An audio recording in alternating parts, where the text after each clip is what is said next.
All, welcome back to Aditya emporium. ఇది వచ్చేసి మనకి 16 ఇంచెస్ లెంత్ వస్తుంది. మనకి ఆనిక్స్ బీడ్స్ తోటి హ్యాండ్మేడ్ చైన్ అనమాట, విత్ నక్షీ బాల్ వస్తుంది. ఓకే, మనకి బ్యాక్ సైడ్ వచ్చేసరికి ఇలా పర్ల్స్ అన్నవి కూడా వచ్చేస్తుంది. లుక్ కూడా మనకి గోల్డ్ చేయించుకుంటే ఎలా ఉంటుందో అలా ఉంటాయి. ఇందులో మనకి ప్రజెంట్ అయితే అవైలబిలిటీ కలర్స్ చూపిస్తాను. ప్రైస్ వచ్చేసి 230 రూపీస్ ఓన్లీ.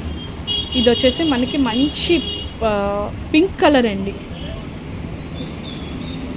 ఓకే, నెక్స్ట్ వచ్చేసి బ్లాక్, నెక్స్ట్ గ్రీన్. ఇందులో మీకు ఏ కలర్స్ కావాలన్నా కూడా మేక్ చేయించగలను, సేమ్ నక్షీ బాల్ తోటి. ఇది వచ్చేసి లావెండర్ కలర్. టోటల్ మనకి ప్రజెంట్ అయితే ఈ కలర్స్ అవైలబుల్గా ఉన్నాయి. Only for 230 rupees. ఎవరికైనా కావాలి అనుకుంటే బుక్ చేసుకోండి. వేరే కలర్స్ అన్నా కూడా చేపిస్తాను. Thank you.